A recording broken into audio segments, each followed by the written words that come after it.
Good day everyone, we are the Group 2, so today we will be reporting about the mooring operations. So here are the members, Tapitan Mark, Gitamundok Alan, Limbaga Romulo, and Romera John. So what is mooring operation? One of the crucial jobs the seafarers must complete on a ship's deck is mooring operations. It is not an easy task to work on the ship's deck. The crew is responsible for understanding the operation of cargo operation equipment, deck machinery, and various safety precautions.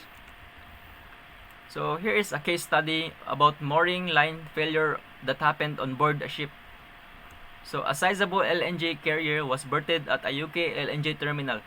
The 345.30 meters LOA carrier was tied down using 20 lines or high modulus polyethylene ropes in accordance with the 3232 fore and after rule. 22 lines of 44 mm diameter steel light superline extra high modulus polyethylene or HMPE with a minimum breaking load MBL of 137 tons were carried on board the vessel for the manufacturer's specifications for use during mooring operations. So what happened? A line separated while the ship was moored, seriously injuring the third officer.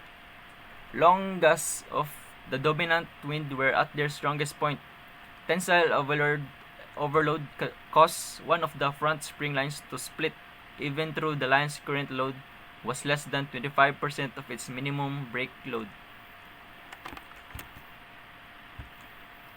So why the rope parted despite monitoring and inspections made by the company requirements? The official investigation found that the mooring deck arrangement on board was a major factor in the rope's deterioration and of the officers' injuries.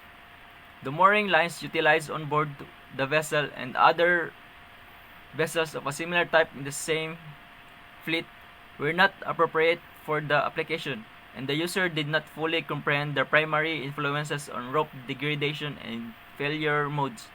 Tensile overload was the reason for the failure, and a close visual inspection of the break site revealed that the yarn fibers had experienced localized fusing and hardening. The rope seemed to be in decent shape overall when it was away from the breaking site. So a technical company with the authority to offer failure analysis using samples of broken lines, following an investigation and laboratory measurements, the analysis revealed that the inner three strands of the jack rope had yarn kicks that were effective until they failed. From the incident itself, the painting of the snapback areas had also played a role in the accident.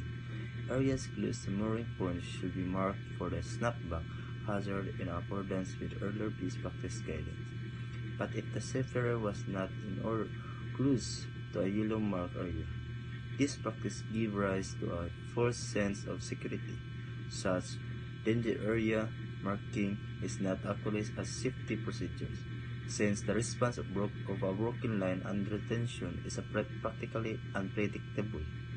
To address similar issues, the OCEMF guidance for mooring was revised to meet-4 new guidelines were provided regarding the purchase, use, inspection, and retirement of mooring lines along with new definition. Snapback joints were also redesigned instead of the original marking on the deck, a general warning that all mooring decks are susceptible to snapback hazard was placed in their place. In order to reduce mishap during mooring operations, effective procedures must now be implemented on board vessels. A thorough and in-depth risk assessment needs to be done before carrying out such operations.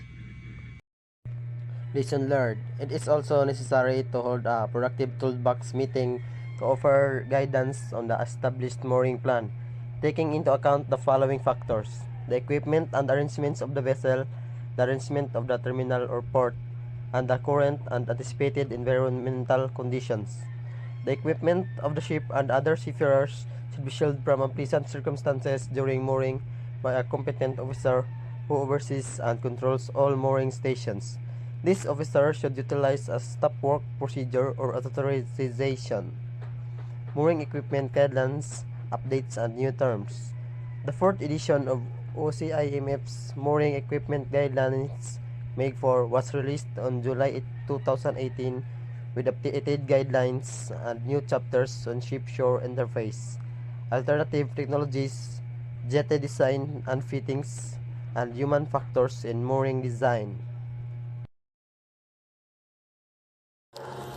Good day, everyone. I'm Deck Cadet Marcus Sumudapitan, and I'm here to discuss the new terminology introduced. So, ship design minimum breaking load line, or MBL, is the lowest breaking load of fresh, dry mooring lines that the mooring system of a ship is intended to withstand in order to comply with OCIMF standard environmental criteria constraints. So line design brake force, or LDBF, is the lowest force or at which a freshly spliced dry mooring line will break when put through testing in accordance with MEG 4 Appendix B. This applies to all mooring lines until materials with the exemption of those made of nylon, which must be sliced and tested with. This value is specified on a manufacturer's line's data sheet, and it's declared by the manufacturer on each line's mooring line certificate. So according to Appendix B, a line's LDBF should be between 100 and 105% of the ship design MBL when choosing a line. Because nylon polyamide mooring lines change strength characteristics when exposed to water and typically do not fully dry to their original construction state. The LDBF for this line should be specified as brake tested with. So working load limit, or WLL, the maximum load determined from standard environmental criteria that a mooring line should experience while in operational service. The WLL should be used as a limiting value in both operational mooring analysis and ship design analysis. It is impressed as a percentage of ship design MBL. The WLL should not be exceeded while in operation. So, line management plan, or LMP. It is employed to control the mooring lines until operation and retirement. The LMP additionally records the specifications, presumptions, and assessment techniques applied in establishing the line retirement criteria.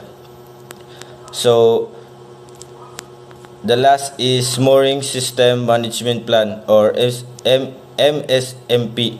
So this is unique to the ship and works well with its safety management system. The mooring system's fundamental components are identified using a goal-based approach, which then establishes high-level goals that are backed by more specific function requirements. So that's all. That is all our reporting about mooring operations. Thank you for watching and listening.